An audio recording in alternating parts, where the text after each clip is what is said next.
Bonjour, bonjour, comment il est? Zazotfe, Yaurana, Vinika, Boula. Eh bien, nous sommes heureux de nous retrouver pour une nouvelle émission Kimoun qui dit, toute particulièrement dédiée à une thématique, les mamans, les mères, bien sûr, les grands-mères, mais sans oublier toutefois que nous sommes dans un cadre magnifique, vous l'avez vu, le plan de vue. Eh bien, que Dieu vous bénisse pour cette nouvelle émission. Kimoun qui dit, t'inquiète pas la visote, c'est le nom qu'a sauvé, c'est Jésus, en l'emmène qu'à la vélote. Oh, Kimoun qui dit, t'inquiète pas la visote, c'est le nom qu'a sauvé, c'est Jésus, en l'emmène qu'à la vélote. Cette émission va porter sur une thématique importante, les mamans. Non pas la fête des mères, mais les mères de la Bible, les femmes de la Bible, mais aussi les grands-mères et l'expérience, en montrant que Dieu est là pour les soutenir. Alors, je vous laisse découvrir l'émission, mais n'oubliez pas de liker, de vous abonner, de donner aussi vos commentaires. Nous apprécierons certainement savoir au fait si ces émissions apportent et font du bien. Que Dieu vous bénisse et belle émission. Kimoun qui dit, t'inquiète pas la visote. Eh bien, nous sortons de la fête des mères, il y a à peine quelques jours. Mais l'émission ne va pas porter sur la fête des mères, dans cet entretien interview également, sur les mamans. Mamans, mères, grand-mères. Et nous sommes heureux d'accueillir donc pour cette interview donc Angèle Moya. Eh bien, tu as quelque chose à dire, puisque en tant que maman, grand-mère, eh bien, nous allons t'écouter maintenant sur la première partie, les femmes de la Bible, les mamans de la Bible. C'est vrai que les mamans de la Bible m'ont quand même beaucoup inspirée en tant que maman, parce qu'on a 4 enfants. Et là, celle qui m'a inspirée, on veut dire en premier, c'est Anne. Anne était une femme qui était heureuse, puisqu'elle avait un bon mari, un sympa et tout, mais elle était malheureuse en même temps parce qu'il lui manquait quelque chose, c'est d'avoir un enfant, c'est d'être maman. Et le problème avec Anne, c'est que son mari, Pénina, avait une deuxième femme, et cette deuxième femme, alors pratiquement chaque année, je pense, elle devait avoir un enfant. Donc c'était vraiment une rivalité entre les deux femmes, et Pénina ne manquait pas d'embêter, enfin de harceler Anne, et de dire, bon ben écoute, l'Éternel t'a rendu stérile, et puis moi j'ai plein d'enfants. Et Anne, année après année, elle supportait ça quand elle allait au temple, en particulier avec son mari, avec les deux femmes de son mari et avec les enfants de Pénina. Un jour, elle a dit, bon, maintenant, il y en a assez. Elle en a assez d'entendre tout ça. Et alors, elle a fait une chose qu'on devrait toutes faire quand on a des soucis, des problèmes. Elle est allée donc se retirer dans un coin du temple. Elle a commencé à répandre son cœur devant Dieu. Et elle lui a raconté toute sa peine. Elle était tellement peinée qu'elle n'avait même pas la force de dire des paroles audibles. Et le prêtre, le pasteur, si vous voulez, qui était au fond du temple, disait, mais qu'est-ce qu'elle a cette femme? Et il est allé la voir, il dit, mais attends, tu as trop bu ou quoi? Qu'est-ce qui se passe? Et là, elle lui a expliqué son problème.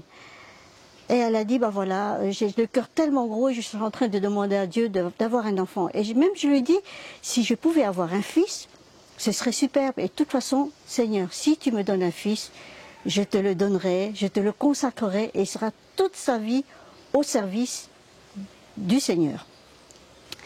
Alors, le prêtre dit, oui, eh bien écoute, je crois que Dieu a entendu ta prière et Dieu va exaucer. L'année suivante, Anne revient. Non, elle ne revient pas. Anne avait donné naissance à un fils qu'elle appelait Samuel. Samuel veut dire Dieu a exaucé.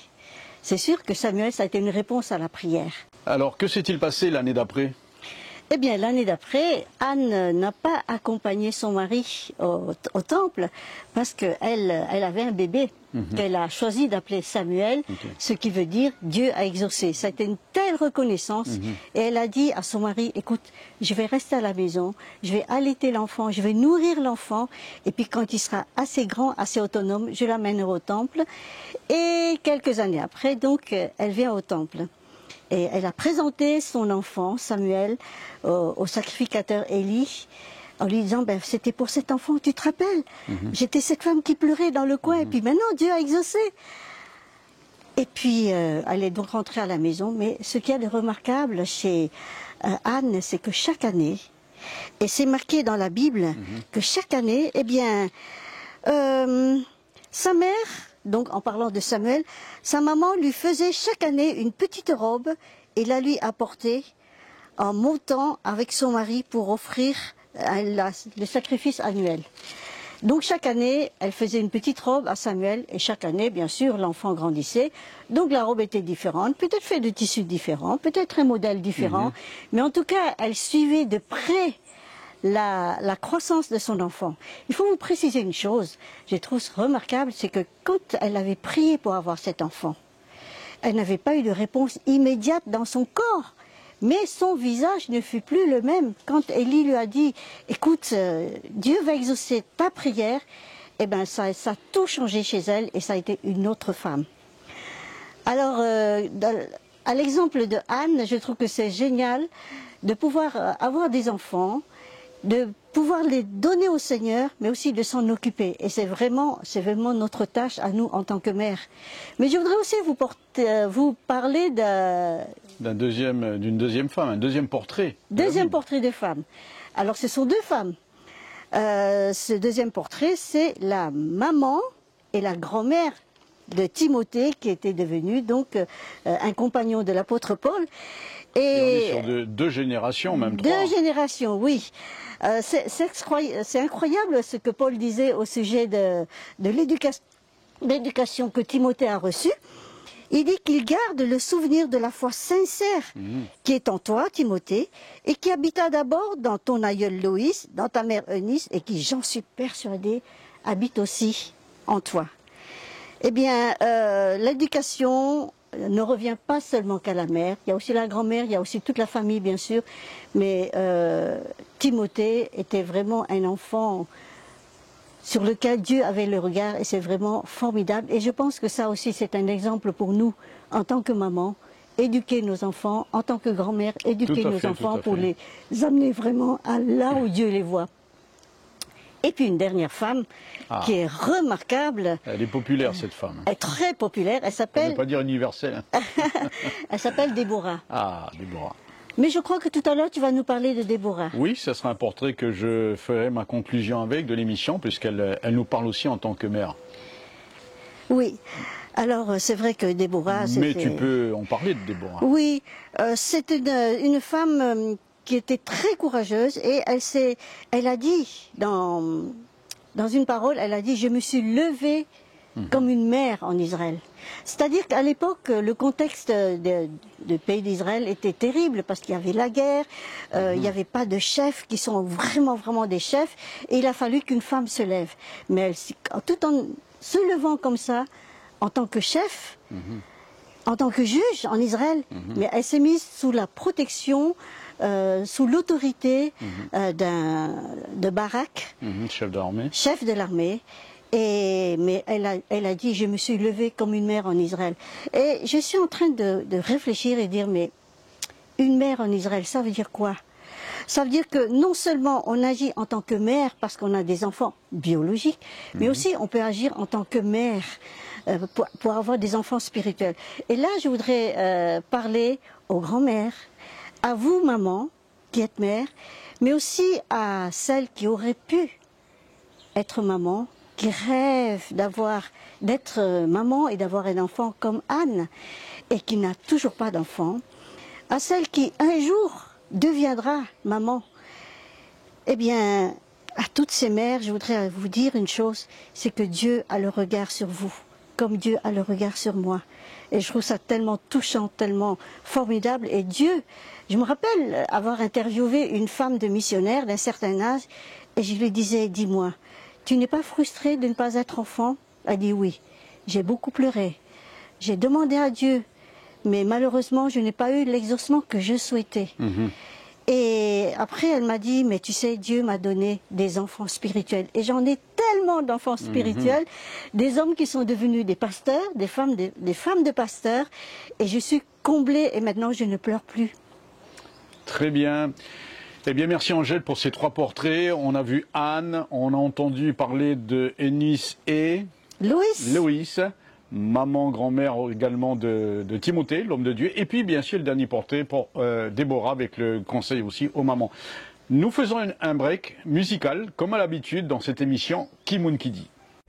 Kimoun qui dit, t'inquiète pas la visote.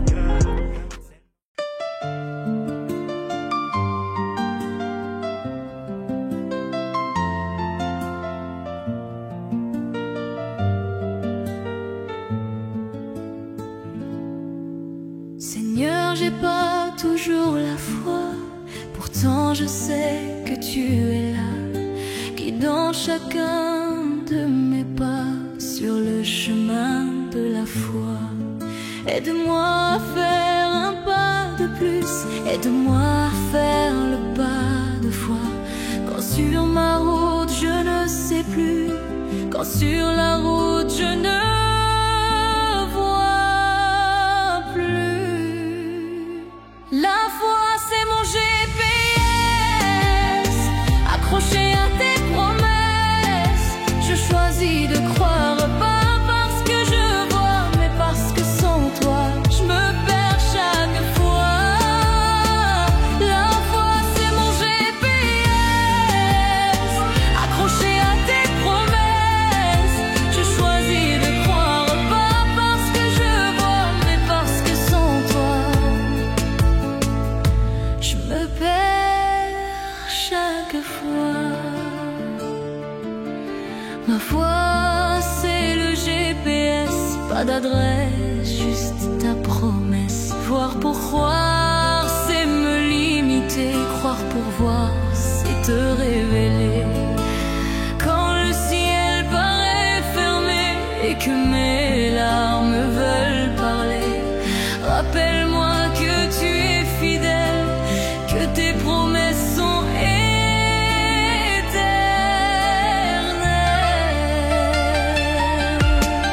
Quand le ciel paraît fermé et que mes larmes veulent parler, rappelle-moi que tu es fidèle, que tes promesses sont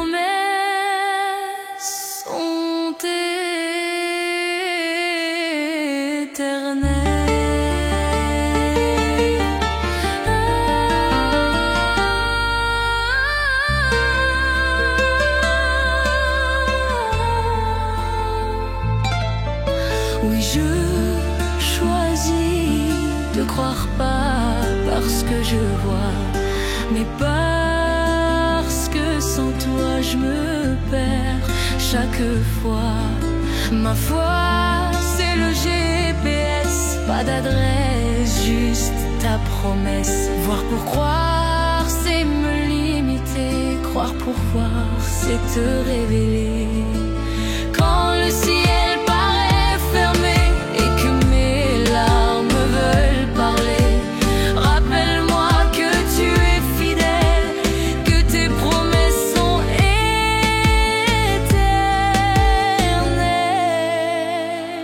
La foi c'est mon GPS, accroché à tes promesses. Je choisis de croire pas parce que je vois, mais parce que sans toi je me perds chaque fois. La foi c'est mon GPS, accroché à tes promesses. Je choisis de croire pas parce que je vois, mais parce que sans toi je me perds chaque fois.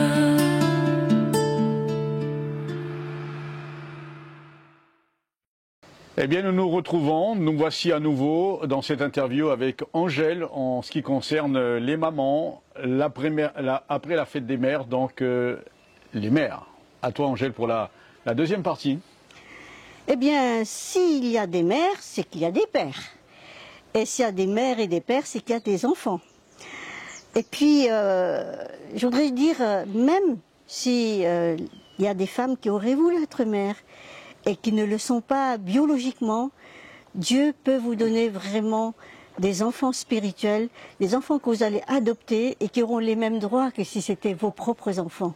Et on a une grande responsabilité en tant que femme par rapport à ceux qui sont autour de nous. Mais comme je disais, s'il y a des mères, c'est qu'il y a des pères. Alors j'aimerais vous dire, vous savez, actuellement on est en 2025 et je suis désolée d'entendre que peut-être 50% des couples divorcent, alors qu'il y a encore quelques années, c'est un tiers seulement. Donc le pourcentage augmente et c'est dramatique. Alors, dans un contexte aussi de violence conjugale, vraiment des choses terribles. Et je voudrais m'adresser au père et dire, vous qui êtes papa, vous qui êtes mari, surtout, ayez de l'amour, honorez vos femmes, respectez vos femmes. Vraiment, une femme, c'est un cadeau de l'Éternel. Quand c'est voulu de Dieu, quand c'est vraiment organisé par Dieu, elle est précieuse. Je parle pour moi, mais je parle pour toutes les femmes. Donc, papa, aimez et puis respectez vos femmes, tout simplement. Et puis les enfants. Si on est mère, c'est parce qu'on a des enfants. Et je trouve qu'il y a des versets incroyables dans la Bible concernant justement des conseils. Par exemple, dans Proverbe 1, verset 8, c'est marqué « Ne repousse pas l'enseignement de ta mère ». Et on peut dire « ne repousse pas », on peut dire « ne rejette pas », on peut dire aussi « ne délaisse pas » ou « ne méprise pas l'enseignement de ta mère ». Quand tu es tout petit, c'est normal, elle t'enseigne, mais quand tu es grand, et quand on est devenu adulte, n'oubliez pas que votre maman, c'est votre maman. C'est vrai que le rêve de chaque femme, en particulier des femmes qui aiment le Seigneur, qui sont converties, c'est que leurs enfants, soient aussi au Seigneur. Ce n'est pas toujours le cas parce que nous, les mamans, on essaye de faire le meilleur. On essaye de faire de notre mieux. Il n'y a pas de mère parfaite. Et on essaye d'enseigner nos enfants comme Loïs, comme Eunice qui enseignait Timothée. Mais quelquefois, le résultat escompté n'est pas tout à fait le même résultat. Mais laissez ça entre les mains de Dieu. Moi, je sais que moi, personnellement, j'ai des enfants. J'ai des enfants qui aiment le Seigneur, mais d'autres qui, peut-être quand ils étaient petits, ils écoutaient, c'était bien, mais devenus adolescents, clac, clac, clac, ils commencent à s'éloigner. Et j'ai beaucoup pleuré. J'ai beaucoup pleuré. Mais un jour, j'ai dit, Seigneur, maintenant ça suffit. J'ai fait ce que j'ai pu. Je n'ai peut-être pas fait le meilleur, mais j'ai fait de mon mieux. Alors, Seigneur, maintenant, je les remets entre tes mains. La semence qui a été semée dans le cœur de mes enfants, c'est toi qu'il fera croître. Et maintenant, je refuse de prier. Non, je continue à prier, mais je refuse de pleurer pour ça. Parce que tout est entre les mains de Dieu. Et je voudrais vraiment, vraiment vous encourager dans ce sens. Alors, ton expérience de fille, de maman, de grand-mère, avec du recul, c'est peut-être, je dirais pas intimiste, mais plus rapproché, ce qu'on appelle la famille, le rapport à la famille, à la maman. Tu as quelque chose à dire certainement. Oui, c'est vrai. Ma maman. Maman est maman de 10 enfants.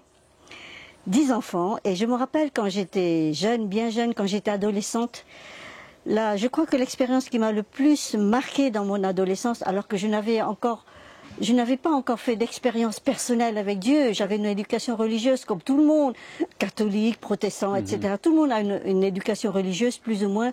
Mais je n'avais pas encore fait d'expérience personnelle avec Dieu. Et je me rappelle, tous les matins, à 5h30 du matin, l'heure était bien précise, quand ça m'arrivait de me lever, j'entendais ma mère qui citait le nom de chacun de ses enfants. Tout fort, qui priait, qui était là en train d'intercéder, de prier, de présenter ses enfants au Seigneur. Et le temps a passé. Un jour, j'ai rencontré le Seigneur dans une expérience personnelle. Et je sais que ça, c'est vraiment l'exaucement de prière d'une maman. Alors je voudrais juste dire à vous qui avez des enfants qui n'ont pas l'air de réagir, écoutez, faites confiance à Dieu. Maintenant, je suis chrétienne. En plus, je suis femme de pasteur, vous vous rendez compte? Ah oui, une précision. Vous savez, dans mes consultations médicales, où je reçois des enfants en difficulté avec leur maman, leur papa, très souvent la maman vient seule. Une des premières questions, c'est « Quelle est votre profession, madame ?» Et plusieurs d'entre elles me répondent « Mais je n'ai pas de profession. » Et en faisant cette réponse, elles baissent la tête. Alors moi je dis « Mais madame, vous êtes ici avec votre enfant. Vous avez la plus belle profession, le plus beau métier du monde, c'est d'être maman. » Et alors là, hop, je les vois relever la tête, et comme une reconnaissance. Et c'est vrai que les mamans ne sont pas assez reconnues. Mesdames, Dieu vous a donné une profession, un métier que personne ne peut faire à votre place. Il n'y a pas de diplôme, mais seulement nous avons tous un métier. Il n'y a pas d'école de maman. Moi, je me suis formée toute seule. Chacune d'entre nous, nous formons toute seule. Mais la grâce, c'est Dieu. Et c'est Dieu qui fait son œuvre dans votre vie pour sécher vos larmes ou bien pour vous réjouir. Et c'est Dieu aussi qui fait son œuvre pour vos enfants. Ne vous inquiétez pas, il est là. Merci Angèle pour ce témoignage, et rappelant aussi que Dieu aime les mamans et que Dieu aussi soutient les mamans. Tu l'as bien dit, et je crois que ce sera la conclusion de cette interview. C'est de dire qu'au final, il n'y a pas d'apprentissage au niveau d'une école de formation de maman. On apprend à être maman, on apprend aussi de ses erreurs. Alors à toutes les mamans, nous aimerions vous dire que Dieu vous bénisse.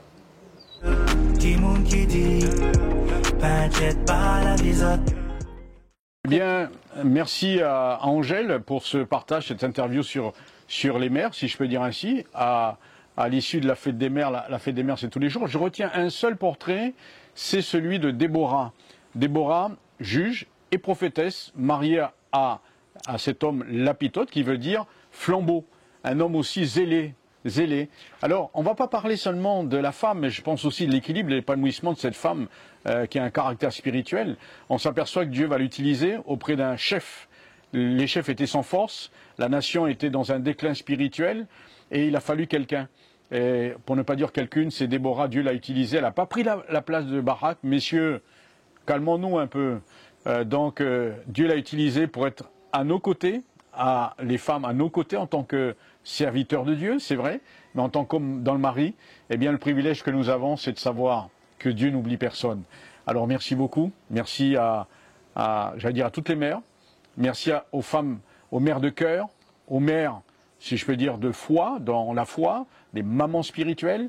Eh bien, à toutes les mamans, soyez encouragées par votre mari, par vos enfants, par votre église, vos pasteurs, si je peux dire ainsi, et sans oublier toutefois, eh bien, le Seigneur qui est le premier à vous soutenir. Que Dieu vous bénisse à toutes les mamans.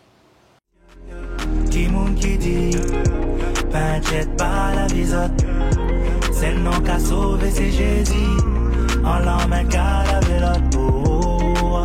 Qui moun qui dit, t'inquiète pas la visote. C'est le nom qu'a sauvé, c'est Jésus. En l'emmène